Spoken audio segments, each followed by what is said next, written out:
हम मौजूद हैं संतोष हॉस्पिटल मुजफ्फरनगर में, जो कि पूर्व में सिंगल नर्सिंग होम था। और हमारे साथ सीधा जुड़ने जा रहे हैं general physician, senior physician doctor Anil Arora ji. सीधी जानकारी लेंगे उनसे। Sir, most welcome your my channel. Sir, आजकल देखा जा रहा है नॉर्मली लाइफ में भी और रूटीन, जैसे कि सोशल मीडिया का ज़माना है, हेल्थ एक्सरसाइज भी नहीं हो रही है। नॉर्मल आम जनमानस बहुत जल्दी बीमार हो जाता है। आई थिंक इम्यूनिटी का भी कहीं ना कहीं रोल होता है। क्या कहना चाहिए? इम्यूनिटी का स्तर तो जैसे कोरोना आपका 2020 में आया था, उसके बाद में काफ़ी लोग अफेक्ट हुए हैं, उसमें इम्यूनिटी लेवल्स काफ़ी डाउन गए हैं लोगों के। एक जनरल अवेयरनेस इम्यूनिटी के बारे में लोगों की कम रही है हमेशा से। और हमारे यहाँ इन्फेक्शंस का रेट काफ़ी ज़्यादा रहता है। ओवर क्राउडिंग ऑफ सिटीज़ हैं, over crowding of public transport systems हैं, और जगह जगह ओवर क्राउडिंग है, तो उसमें इन्फेक्शन के रेट्स काफ़ी ज़्यादा तेज़ी से बढ़ते हैं। और बाकी जो इन्फेक्शंस के टाइम पे हम लोग मास्क का प्रयोग नहीं करते हैं जनरली हमारे यहाँ जो है, जब तक कि कोई ख़ास बड़ी बीमारी नहीं आती है, जब तक डॉक्टर्स अच्छी तरह से उसको पब्लिसाइज़ नहीं करते हैं या टीवी पे कुछ बड़ा प्रोग्राम नहीं होता है, तब तक मास्क पहनने की आदत नहीं रहती है।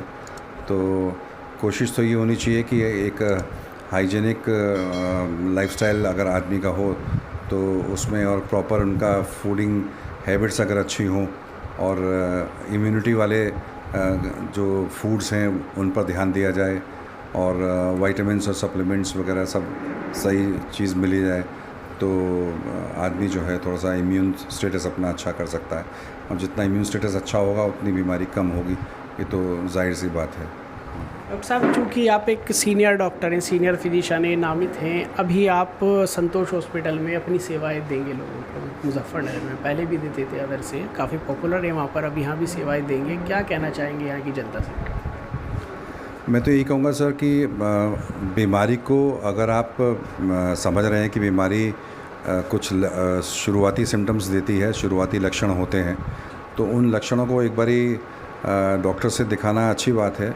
और लेकिन जो ट्रेंड देखा गया है जनरली क्या होता है कि जो लोग जो हैं अपने शरीर को उतना वैल्यू नहीं करते हैं और अपने ज़िंदगी को उतना वैल्यू नहीं देते हैं, और जाके वो मेडिकल स्टोर से चुपचाप दवाई उठा के ले जाते हैं।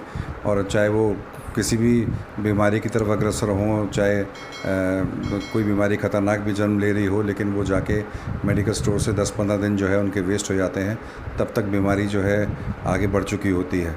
तो ऐसे में क्या होता है कि शुरुआत में ही अगर वो दिखा लें एक अच्छे फिजिशियन को, और जिन्हें वो दिखाते हैं उनके फैमिली फिजिशियन, अगर वो देख लें तो शुरुआत में ही बीमारी को कंट्रोल किया जा सकता है, और आगे बढ़ने की उसकी जो बीमारी के जो आगे बढ़ने के चांसेस होते हैं वो कम हो जाते हैं। लेकिन मैंने देखा है कि अक्सर जो है गांव के अंदर जो लोकल प्रैक्टिशनर्स होते हैं और जो आपके जो मेडिकल स्टोर्स होते हैं, वो ऐसी दवाई दे देंगे, हार्ड दवाई दे देते हैं, एंटीबायोटिक्स, कि आगे जो है ना तो मरीज़ ठीक हो पाता है, और आगे हल्की एंटीबायोटिक से वो इलाज नहीं हो पाता है, तो फिर वो लंबे कॉम्प्लिकेशन में चले जाते हैं।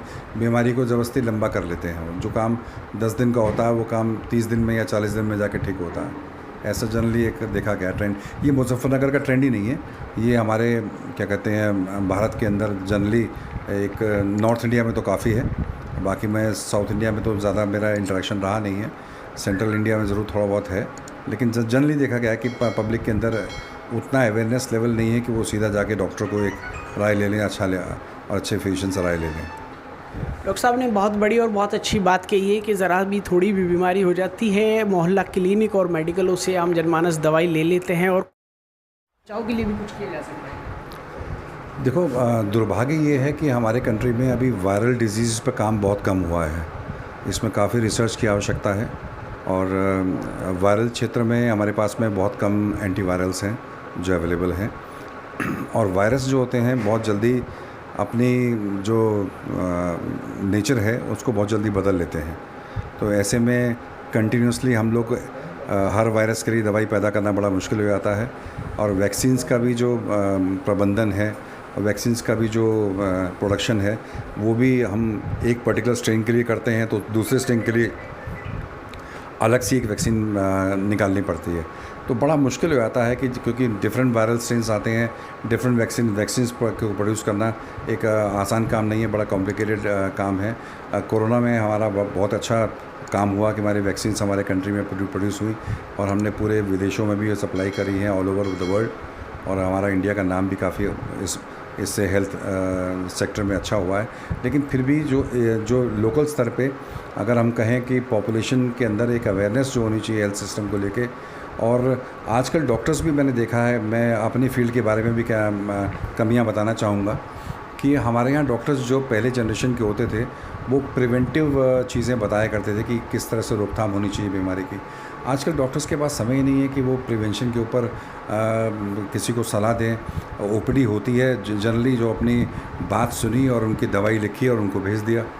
तो उसमें क्या होता है कि इम्पॉर्टेंट एस्पेक्ट क्या होता है कि आप मरीज़ को थोड़ा वक्त दें और थोड़ा बताएं उसको कि इस बार तो ये बीमारी हो गई है, अगली बार से आप इन चीज़ों का ध्यान रखेंगे। और प्रिवेंशन जो आपके जो प्रिंसिपल्स हैं प्रिवेंशन के बीमारी के, अगर आप वो बताते हैं तो नेक्स्ट टाइम से वो मरीज़ जो है एजुकेट हो जाता है इस बीमारी के बारे में। तो मरीज़ को एजुकेशन भी नहीं दी जा रही है, सिर्फ कॉमर्शलाइज हो गई है मेडिसिन। आपने देखा, टेस्ट कराए, इलाज लिख दिया और मरीज़ उसी बीमारी से बार बार पीड़ित होकर वापस आता है, एजुकेट नहीं हो पाता है। अगर वो एजुकेट हो जाए तो शायद वो उस बीमारी को अपने घर पे ही काफ़ी हद तक मैनेज कर सकता है, जब तक कि कोई नई बीमारी ना उसे अटैक करे। एक बीमारी हुई तो उसे एक मौका होता है कि डॉक्टर को कि वो एजुकेट कर दे और बार बार उस बीमारी से वो संक्रमण उसका ना हो।